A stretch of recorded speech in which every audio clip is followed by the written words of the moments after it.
Residency, petrol pump के पास, station road, Mauranipur.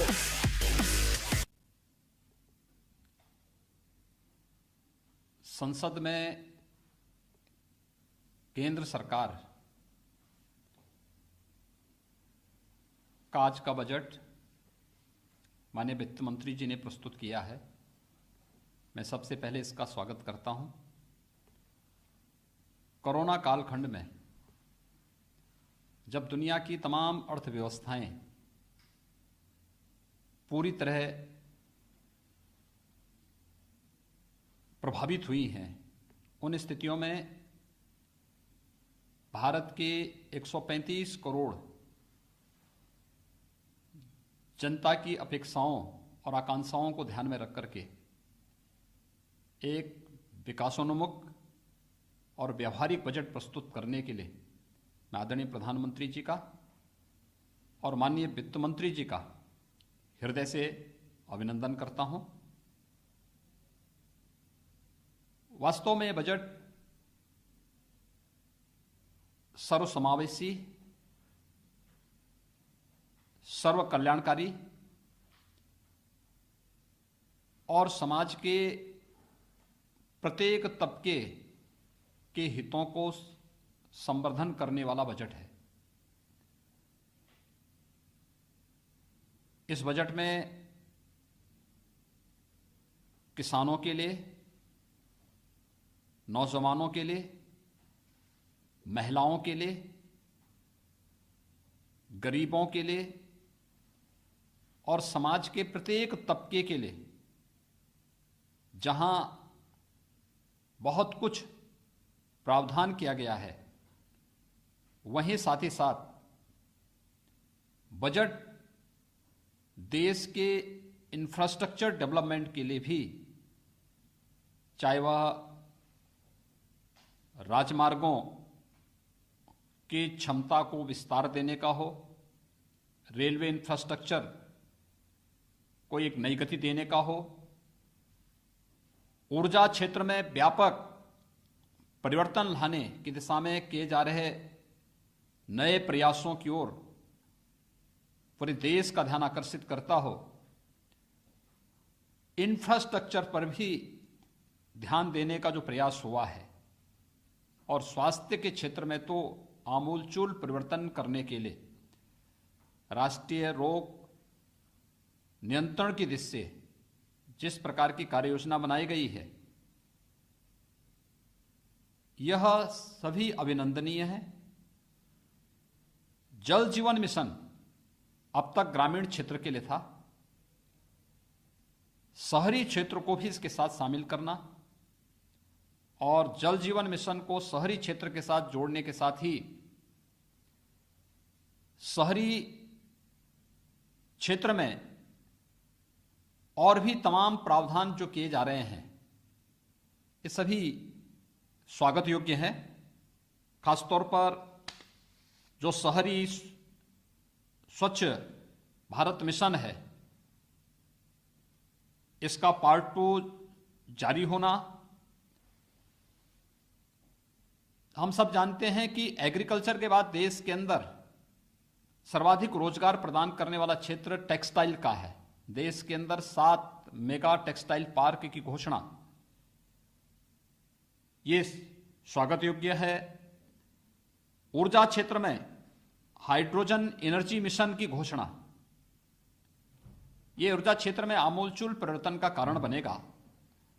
और यही नहीं, बल्कि अगर हम किसानों की बात करते हैं तो ये सर्वविदित है कि लागत का 1.5 गुना दाम प्रधानमंत्री मोदी जी ने देश के किसानों को दिया। 1000 अतिरिक्त मंडियों को ई नाम के साथ जोड़ने की जो कार्रवाई हुई है, कार्रवाई की घोषणा हुई है, ये वास्तव में किसानों को प्रस्तुत किया गया है। एमएसएमई सेक्टर जो निवेश का ग्रोथ इंजन माना जाता है, इसके लिए विशेष प्रोत्साहन देना और आज हमने पहली बार देखा है कि पेपरलेस बजट ही नहीं आया, बल्कि अब इस बजट में पेपरलेस बजट ने भारत के इतिहास का पहले पेपरलेस बजट ने डिजिटल जनगणना की भी घोषणा की है। यानी सारी चीजें अब डिजिटल फॉर्म में आ रही हैं। ये सुविधाजनक भी होगी और व्यवहारिक भी होती हुई दिखाई देंगी। इसमें किसी भी प्रकार की कोई धांधली की कोई गुंजाइश भी नहीं होगी और सही तथ्य और सही आंकड़े देश के सामने आते हुए दिखाई देंगे। मैं एक कोरोना कालखंड में एक विकासोन्मुख और व्यवहारिक बजट के लिए, जिसमें समाज के प्रत्येक तबके का ध्यान रखा गया है, आदरणीय प्रधानमंत्री जी का हृदय से आभार व्यक्त करता हूं। माननीय वित्त मंत्री जी को इस बजट के लिए हृदय से बधाई देता हूं और विश्वास व्यक्त करता हूं कि यह बजट नए भारत की नई अर्थनीति के अनुरूप आम जन की आशा और आकांक्षाओं का प्रतिनिधित्व करता हुआ दिखाई देगा।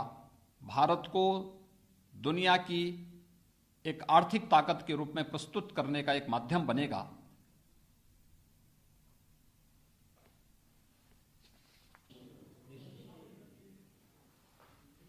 बजट में 100 सैनिक स्कूलों को राज्य सरकारों के साथ या पीपी मॉडल के साथ बनाने की घोषणा अत्यंत स्वागत योग्य है।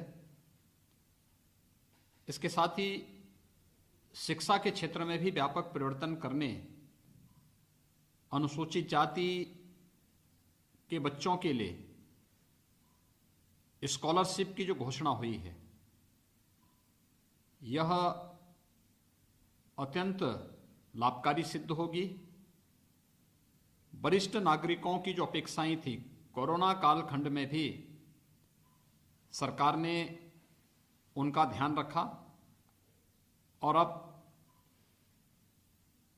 75 वर्ष से अधिक आयु के जो भी वरिष्ठ नागरिक हैं, उनके पेंशन की आय में टैक्स से छूट देने की घोषणा भी स्वागत योग्य है। अनुसूचित जनजाति के बच्चों के लिए एकलव्य आवासीय विद्यालयों की अतिरिक्त घोषणा अत्यंत सराहनीय पहल है। और अगर मैं कहूं तो यह बजट सर्वसमावेशी, सर्व कल्याणकारी और आत्मनिर्भर भारत की मंशा से देश के गांव का, गरीब का, किसान का, नौजवान का, महिलाओं का और समाज के प्रत्येक तबके के लिए कल्याणकारी होगा। सबका साथ, सबका विकास और सबके विश्वास पर यह बजट